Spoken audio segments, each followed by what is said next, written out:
Estamos de volta com o Gazeta Entrevista. Eu vou lembrar você que ligou a televisão agora, nosso programa está sendo gravado e você, por conta disso, não vai poder fazer a sua participação por meio do WhatsApp.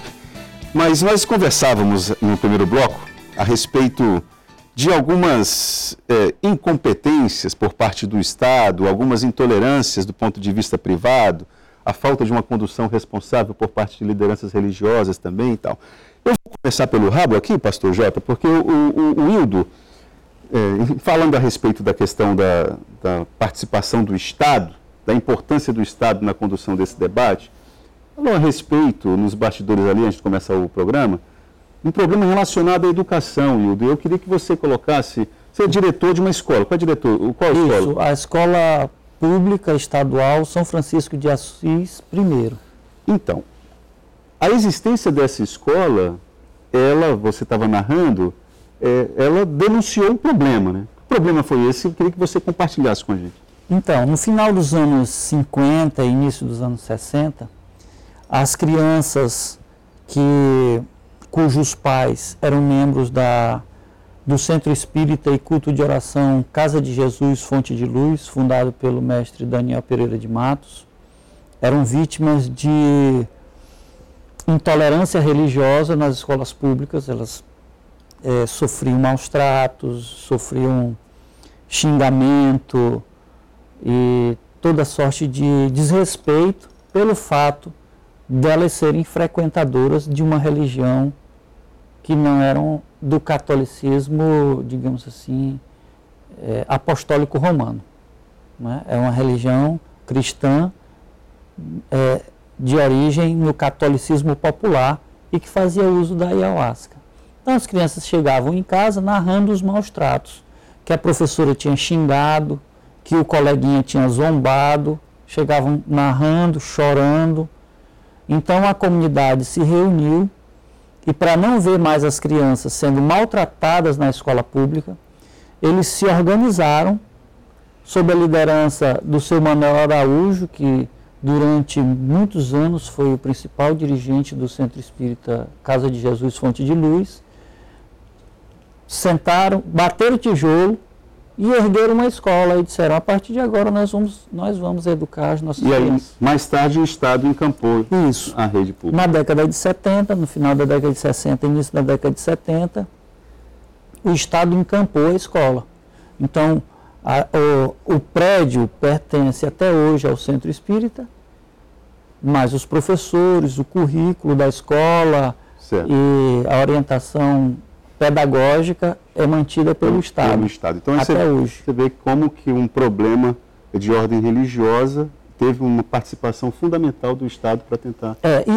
por princípio, está no projeto político-pedagógico da escola, que inclusive recentemente foi aprovado pelo Conselho Estadual de Educação. No projeto político-pedagógico... Que é o PPP? É vedado toda e qualquer forma de proselitismo religioso. O ensino que se processa lá na escola é um ensino laico, entendendo o ensino laico como aquele ensino em que a religião das pessoas é respeitada, mas a escola não interfere e nem doutrina as crianças. Padre, a importância de uma liderança como o Papa Francisco unificando toda essa retórica que está sendo colocada aqui. Retórica no bom sentido, claro. Essa narrativa. O que a figura de Francisco acaba cristalizando para os povos? Bom, antes de tudo, nós temos aquela alegria de acolher aquela mensagem praticamente diária do Papa Francisco, sem pensar nas grandes encíclicas, como sobre a família, sobre a ecologia, sobre a evangelização, que praticamente norteia toda a caminhada da nossa Igreja Católica, sendo também uma referência para outras igrejas, para outros credos, até para o ateísmo, e sobretudo sobre a ecologia. É realmente uma expressão ecológica apreciada por todos. Mas o que o Papa Francisco está se tornando hoje no mundo atual... Além de ser especialista em mexer em vespeiro, né? Porque ele mexe muito em vespeiro. Sim, mas por causa disso. Casa de Caba. Ele é um profeta, Agora, quando eu comecei a acompanhar o Papa Francisco, eu fiquei imaginando, também na Bíblia, o profeta sempre é uma pessoa perseguida. Eu nunca vi uma liderança como um Papa sendo um profeta. O profeta sempre é de baixo, é uma pessoa humilde, que de repente clama contra o autoritarismo da... Mexe numa ordem, né? Ele mexe numa determinada ordem. Na instituição, quer modificar a instituição. Mas neste caso é o mesmo Papa Francisco que aceitou de ser Papa para mexer mesmo com a instituição da Igreja, dizendo que a Igreja Católica é 200 anos atrasada, porque tem que acompanhar cada vez mais a mentalidade dos povos, das nações. Então ele se torna realmente um personagem muito controverso, porque até dentro da Igreja Católica, da própria Igreja, sem dúvida. Aí tem a ala mais retrógrada, conservadora, fundamentalista, está perdendo espaço, perdendo terreno, se sente caindo, então fica reclamando e acusando o Papa. Isso é um absurdo, realmente é um verdadeiro absurdo. Mas nós acreditamos mesmo que a missão do Papa Francisco é uma missão de paz. Por exemplo, agora neste tempo de Natal, ele apresentou aquela mensagem, colocando mesmo as suas preocupações nos conflitos mundiais, seja no Oriente Médio, seja na África, na Ásia, na América Latina, se preocupando pela justiça, pela paz. Então, é claro que os povos mais humildes que desejam a paz aclamam o Papa Francisco. Agora, os poderosos, infelizmente, também do nosso conhecimento, falou em Papa Francisco, falou numa pessoa que não agrada a ninguém. Jota, a ideia do menino Jesus, aquela imagem da criança, além de uma óbvia e imediata ideia de esperança, o que mais aquela imagem ali na manjedoura sugere para a comunidade cristã? O que aquilo ali, aquele ritual todo, o que aquilo ali sugere? E o que aquilo ali nos ensina? Jesus, para o mundo cristão, é o personagem mais extraordinário que o mundo conheceu. Eu digo para o mundo cristão, porque já não é a mesma coisa para o mundo islã. Está falando para uma banda do mundo. Exatamente. Já não é a mesma coisa para o mundo budista, para o hinduísmo e por aí vai. Mas vamos falar de Jesus para o mundo cristão. Ele é o personagem mais extraordinário que o mundo conheceu. Então, desde o seu nascimento, ele trouxe paz e simplicidade. E eu, mesmo não sendo advogado, mas sou um amante da questão jurídica, por isso eu sou um consultor em direitos humanos, eu tenho dito que o primeiro artigo da Declaração Universal dos Direitos Humanos, ele se confunde com o segundo maior mandamento. O que diz o segundo maior dos mandamentos? Amarás o teu próximo como a ti mesmo. Aliás, o decálogo, a lei moral, ela é composta de 10 mandamentos. E entre esses 10 mandamentos, tem 2 que se confundem. São os únicos 2 dos 10 que se confundem, professor Hildo, que é amar a Deus sobre todas as coisas. E Jesus disse assim, e o segundo é semelhante a este. Jesus disse, o segundo é semelhante a este, o segundo maior mandamento, que é amar o próximo como a ti mesmo. E concluiu dizendo para um doutor da lei, destes 2 dependem toda a lei e os profetas. Então, quem ama a Deus sobre todas as coisas e ao próximo como a si mesmo, já cumpriu tudo. Não precisa mais nada. O que passa disso é invencionice, é dogma, é religião, qualquer coisa. Já está no patamar máximo que o próprio Cristo ensinou. Então, voltando aqui à temática. O segundo maior mandamento, eu disse que se confunde com o artigo 1º da Declaração Universal dos Direitos Humanos, que diz assim, todos nascem livres e iguais em dignidade e direito, devendo agir uns para com outros com espírito de solidariedade. Isso para mim nada mais é do que parafraseando o segundo maior dos mandamentos. Então, se a humanidade, se o mundo todo atentasse para o segundo maior mandamento, que faz parte do primeiro, e o que a Declaração Universal dos Direitos Humanos trouxe após o maior genocídio da história, que foi a Segunda Grande Guerra Mundial, com certeza nós não tínhamos esse mapa da violência tão horrendo como temos hoje. E aqui, só para concluir, falando sobre o mapa da violência, para nossa vergonha, enquanto sociedade brasileira, nós somos o 4º país do mundo em feminicídio. Nós somos o 4º país do mundo que mais mata criança. Nós somos o pior país da América do Sul para se criar meninas. A cada 14 segundos uma mulher é agredida. A cada 23 minutos um jovem negro é assassinado e por aí vai. Então o mapa da violência entre nós é muito grande. Para fechar o meu raciocínio, Itaã, eu digo, não há coisa mais contraditória do que você ouvir um depoimento desse do Pai Célio, onde alguém, em nome de Deus, promove guerra, promove intriga, promove discórdia, promove violência. Então, ir ao terreiro, a um lugar que é sagrado para os frequentadores daquela casa, e em nome de Deus praticar uma violência dessa, não há nada mais contraditório do que isto. A ideia do Natal, como é que ela é vista nos terreiros? Isso é uma curiosidade. Vocês têm o equivalente, a expressão de fé de vocês tem o equivalente a essa ideia de manjedoura, do Salvador, do Nazareno? Existe isso, não? Não.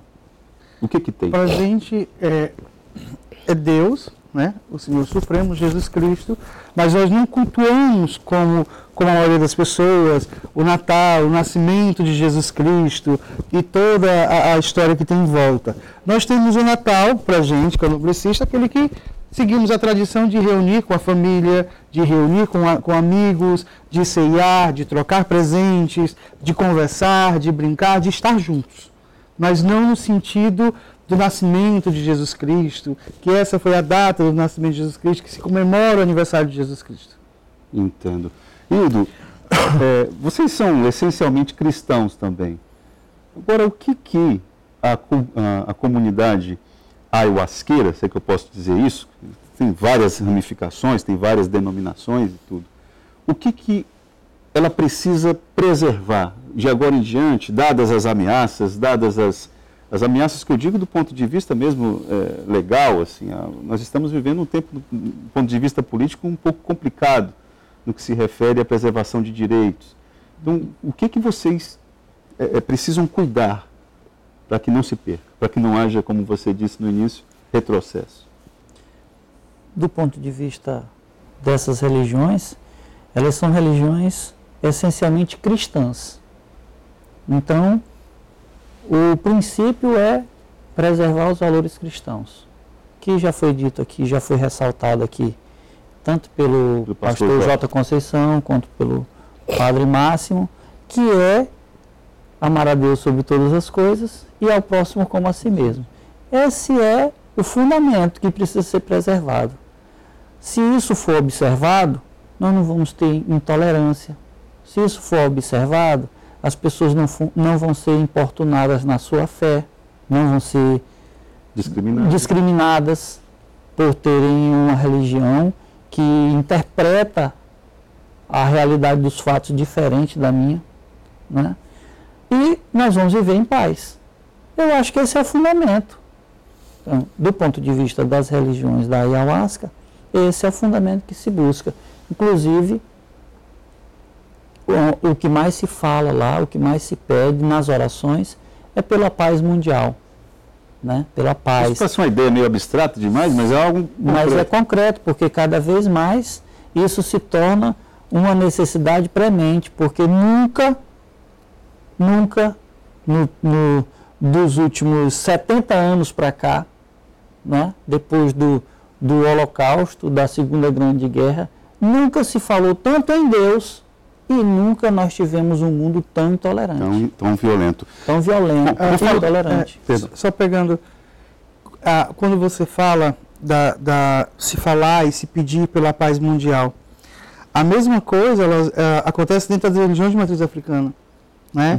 Rezar, pedir ao Oxalá, que é o orixá da paz, que é o Senhor da paz, para que dê paz ao ser humano, para que dê paz à humanidade, para que dê paz no mundo, para que acabe com essa violência, com essa intolerância, com a prática ruim com o seu irmão.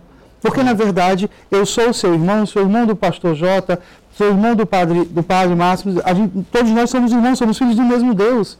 Correto. Cultuamos o mesmo Deus. E hoje o ser humano ele consegue entender que o Deus dele é melhor do que o meu, melhor do que o seu. Porque não existe vários deuses, existe um Deus. Então essa mesma prática de pedir paz, de clamar por paz, de clamar por compreensão, né? de clamar por mais caridade, por mais união, ela é feita dentro das casas de religiões de matriz africana. Pedindo para Oxalá na sexta-feira, que se tem a reza de Oxalá, que é um dia sagrado para a gente, pedindo para Oxalá iluminar o ser humano, iluminar o ser, para que ele entenda e para que ele tenha mais amor no coração. Bom, padre, do ponto de vista simbólico, quando um gestor público, um presidente da República, coloca dentro do Palácio do Planalto uma expressão de fé com um determinado perfil, com um determinado ritual, isso é perigoso? Que leitura que o senhor faz disso? Não, eu estou falando para o Padre Márcio, mas quem puder fazer uma interpretação a respeito do assunto, fique à vontade. Do ponto de vista simbólico e, obviamente, político, que riscos nós temos aí? Certamente nós não podemos cair numa teocracia. Nós estudamos isso lá na história antiga, quando realmente o rei ele se apresentava como o representante de Deus. Mas hoje não pode acontecer assim também, com a preferência de uma religião ou de outra. Eu, por exemplo, não consigo entender como, por exemplo, também numa escola o professor começa com uma celebração, com um culto. É difícil. Até na universidade isso aí, padre. Também na universidade. Também. Agora, se tem até reitor distribuindo Bíblia também? Vamos isso, né? Pois bem. Então, imagine se o presidente da República fizesse isso com uma determinada igreja ou religião, neste caso. E aí, realmente, seria destruir um Estado laico, como o pastor Jota Conceição sempre insiste. Jota, isso aí. Que leitura que você faz disso? Isso é perigoso porque a essência do Estado laico é não privilegiar ninguém. A essência do Estado laico, o Estado, como eu disse no início, ele é laico, não confessional. A essência do Estado laico não é privilegiar ninguém, nenhum segmento. Por mais que eu, enquanto agente público, tenha a minha confissão de fé particular, que é um direito meu, mas jamais eu posso confundir isso enquanto servidor público. Eu lá na escola, eu não sou pai de santo, eu não sou pastor, eu não sou ateu, eu não sou padre, eu sou professor. Lá na Câmara de Vereadores, independentemente do meu credo religioso, eu sou um representante do povo. No governo federal, eu sou ministro de Estado, por exemplo, eu sou o presidente da República de todos. Eu não posso misturar as minhas questões de fórum íntimo. Pois é, ele pode até professar, mas que isso fique na intimidade, né? Que isso fique na minha particularidade. Então, no momento que o presidente, que o governador, que o prefeito leva para dentro da sede do Estado um segmento pelo qual ele tem preferência, ele está discriminando os outros. E então vai ter que levar todo o segmento. No momento que eu, como como padre, por exemplo, eu começo na sala de aula, ou eu vou abrir a minha empresa, eu vou ter que rezar um Ave Maria, em seguida você que é evangélico, fazer sua oração, ele que é pai de santo vai fazer o ritual dele, porque o direito é de todos. Eu não posso privilegiar ninguém e nem posso também impor isso. Estaria ferindo frontalmente a essência do Estado laico. Por favor, seja muito breve, Célio. Tá. Vou só lhe dar um exemplo, pastor, do que o senhor está dizendo. Ano passado, 2018, começo de 2018, nós estivemos num caso de uma escola, uma professora perguntou qual era a religião de cada criança. E cada um foi dizendo a sua religião, e uma criança dessa escola, dessa sala, disse que era de religião de matriz africana. Terminou a aula, os coleguinhas dentro do banheiro cortaram ele de estilete para tirar o demônio dele. Meu pai. Bom, temos muito a avançar. Ô Hildo, eu peço perdão a você, que nosso tempo já acabou, mas eu espero que os relatos colocados aqui pelos nossos convidados, eu espero que tenham sido importantes para você ir formando uma opinião nessa época do ano. Normalmente, nós temos uma tendência a ficar um pouco mais reflexivos, né? E pelo que foi narrado aqui, nós ainda temos muito a avançar no que se refere à preservação de alguns valores, sobretudo a liberdade de credo, a liberdade religiosa como um princípio fundamental de civilidade, né? Acho que essa é a grande lição. Eu queria, de antemão, agradecer a presença do Hildo Montezuma, do pai Célio, do pastor Jota e do padre Máximo. Eu espero que a gente tenha contribuído um pouquinho que seja para que alguma coisa mude, padre, porque é necessário. O Gazeta Entrevista volta logo após o intervalo.